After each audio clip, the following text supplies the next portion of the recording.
You see, there is a massive issue that I have to, mention right now, and that is there seems to be a lot of broken games, and a lot of these broken games all seem to be coming from big name AAA developers. And what's funny is, I don't have a problem with independent developers at all.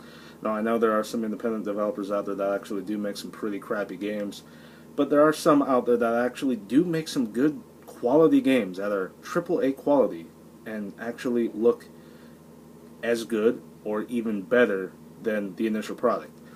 And a good example of this is Allison Road. Allison Road looks exactly like Silent Hills. It has, graphically it looks very similar. In terms of horror, it actually looks very similar as well. And it looks just as good as Silent Hills. It actually looks like a good Silent Hills clone. Actually, for me, I was thinking that for a little bit, when I saw this trailer, I was thinking, oh, well, somebody actually picked up the project again. Bug out there. But apparently it's not Silent Hills. It's a completely different game, but in the same vein as Silent Hills and other games. Now, other games like Outlast, Amnesia: The Dark Descent, all are games that are essentially a weaponless game, where they do not give you a gun. And the term horror, I don't think, should be associated with games with guns because you can just easily blast the bad guy away. But in a game like Allison Road or Amnesia: The Dark Descent, it's essentially you running away from the bad guy. And, Alien Isolation, I felt was a good balance between the two because you could not kill the alien.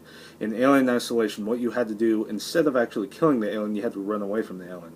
Yeah, you can kill the human foes that were on the station. You could kill the rogue androids if you wanted to. That would be a waste of ammo on the frickin' androids, but still, I found myself killing them more because I actually scavenged for stuff. But when you played Alien Isolation, the first thing that you notice is that the game would actually give you an option. You could kill them if you wanted to, or you could just sneak past them. It gives you options, and it wasn't even balanced. I felt it was a good balance, and the whole entire not being able to kill the alien thing, I know a lot of people had some complaints about that in certain Let's Plays and whatnot. And the one thing I have to mention is if you watched Aliens, and I'm probably going off topic right now, if you watched Aliens, you will have known that the pulse rifle actually has some armor-piercing rounds that can only be, go through the alien skin. So the whole entire thing of, why can't I kill the alien, that's why, because none of those guns had armor-piercing rounds. Now, I know there is some weirdness going on in the game where, if you do shoot the alien with a shotgun, he does bleed, but he only flinches. It's like it didn't hurt him, so whatever. But anyway, if you can make a good game that has balance between, the actual horror and action elements, that would be great. Or if you can actually do the whole entire gunless thing properly without, making the game unplayable after you beat it. Because one issue I actually had with Amnesia: The Dark Descent and Outlast is the fact that once you beat the game, you end up having to go all the way back, just play the whole entire game over again, but guess what? You know where everything is, you know where all the scares are, and the game's not worth playing anymore. And that was the problem I had with Outlast and Amnesia: The Dark Descent. You play them, you're pretty much done after that. You play it once, you're done. There's really no reason to play those games anymore. But in a game like Alien Isolation, you can play it multiple times. The alien's AI is very random. And I think the human and android AI is somewhat random, but not all that much. But I feel as though that the whole entire aspect of the alien was what made that game. Not so much the human and the androids, though they were a good part of the game as well. They were kind of like the factor that would attract the alien. Like if you, were spotted by a human and they tried to shoot you, you are essentially screwed because that alien's come down through a vent, killing everybody in that room, and then will actively hunt and patrol that area. So being caught by a human foe is not a good idea in Alien Isolation. And I feel as though the humans were kind of like this way of saying, you can kill them if you want. You're just going to attract a big bad alien that's going to come out of that vent in 5 seconds after you shoot your gun. And I feel as though the human foes were kind of that, part in the game that said, well, do I kill them or do I just sneak past them? I can kill them from their stuff. I can get their nice shotgun, or I can just sneak past them, not attract the alien, and have to deal with the fact that it's going to take much longer to get to my objective with this thing running around than it is without it. So I feel as though that Alien Isolation, like I said, has some good balance. The androids were kind of this extra enemy. I feel like they were just kind of there to, be a part of the universe because, Aliens as a whole has always had androids. And I feel as though the androids were kind of like this extra enemy that was just kind of like annoying. Like, I didn't really like the androids as an enemy, okay? I didn't think they were scary. I didn't think anything about them was scary. They were just annoying, okay? When I had enough ammo to kill them, I would choose to actually kill them because there is some parts in the game where the alien actually does not show up. But the same thing applies to the androids. Even though they were annoying, if you did try to kill them, what ends up happening? You end up bringing down the alien. So really, what's happening here is you can kill these androids, you can kill these humans, but you cannot do it without, attracting the alien. If you do it, you will attract that alien, and he will come down and he will patrol that area.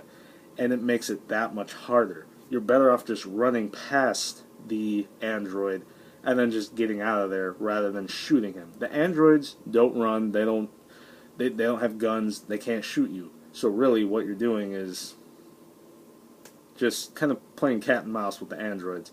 With the human foes, what you end up doing is you're playing hard to get, really. You're essentially a target, and they're trying to shoot you.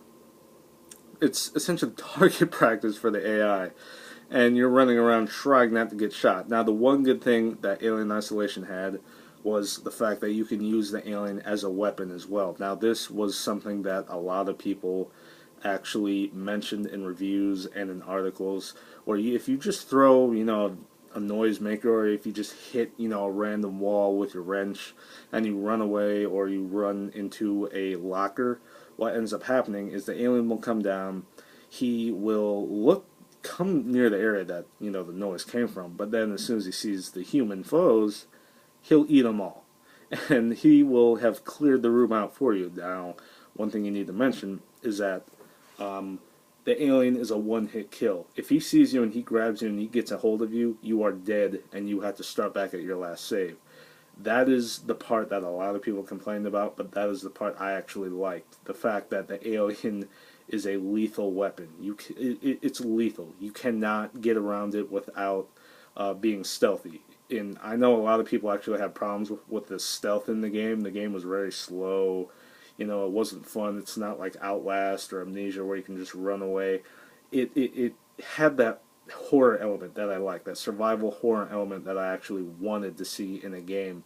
And I actually enjoyed Alien Isolation because of that. But in other horror games like Outlast and Amnesia, though the AI will hunt you down, but they do disappear after a while. Mostly in Amnesia, not so much Outlast. Outlast, they have a fixed pattern, a walking path. While in Alien Isolation, the alien actually just kind of just goes in random areas. Yes, he kind of has a walking path in some areas, but in others, he's like random. He just walks wherever he just walks wherever he wants. And if you make a noise, he runs to that area. He will come there bar none. All right. He will walk in random areas. He is designed to randomly walk in random areas of the ship, and sometimes come down randomly, even in areas that the alien's not supposed to be in. Sometimes he actually does pop out, or sometimes hangs up in the vents with his spit falling down on the ground waiting for you. And there were some parts in the game that did happen to me, and those were parts that I can recall the alien wasn't supposed to be in normal difficulty. In the hard difficulty, he starts kind of, making his presence known earlier on in the harder difficulty settings, which are essentially him just kind of hanging in the vents, waiting for you to come under there so he can grab you. And I felt as though that was, a very good part of the game, just kind of like adding that extra horror bit in the difficulty settings. But it was kind of, scripted. He would just pop out here and he'd just like kind of, just vomit his spit all over the ground. And, that was very easy to avoid. Now, the one thing I actually had a problem with in Alien Isolation was the fact that it dragged on a lot. But yet again, whenever the alien would come out, I would forget about the story and I'd be like, please don't come near me. Don't come near me. Don't come near me. And I know Outlast and Amnesia were fairly short, about like 2 hours for Amnesia, if you can just run through it without getting, you can literally run through Amnesia and just kind of wait out the monsters. Because in Amnesia, the monsters do disappear after a while. The AI just disappears from the level, and you can just go about your, business. Or if you die in Amnesia, the AI just disappears altogether, and they never come back. But in Outlast and Alien Isolation, when you die, they are still there. You still have to deal with them no matter what. And that's what I kind of liked about Alien Isolation the most, because it was random. You know, when you die in Alien Isolation, he goes back up into the vents, or he's somewhere else in the level. He's not in the same spot he was in last time he died. Or if you spray him with the flamethrower, he jumps into the vents, and he could, well, as soon as you spray him with the flamethrower, he could just jump right back down and eat you. You could turn around and he'll jump back down to the same vent that he jumped back in and just come and get you. Because that's just how random the AI is. And that's kind of like why I liked Alien Isolation. Now, I will say, yes, there are scripted events in Alien Isolation. Not all of it's random. It's most of the random events happen with the alien, not so much the human foes or the androids. But I feel as though Alien Isolation was a good horror game for me. And I feel as though that if other game developers like, Red Barrel or Frictional Games actually kind of follow that same formula of balance, being able to kill the bad guys, but at the same time the monster being kind of elusive or difficult to kill. Yeah, you can kill it, but you can't exactly, kill it without any, massive loss of ammunition. Because if you kill it, then you're going to have to deal with another one in a couple of levels later, and you won't have anything. So it's something that I enjoyed. I liked Alien Isolation. I liked Amnesia, and I liked Outlast, but I didn't think they had as much replayability as Alien Isolation. See you guys later.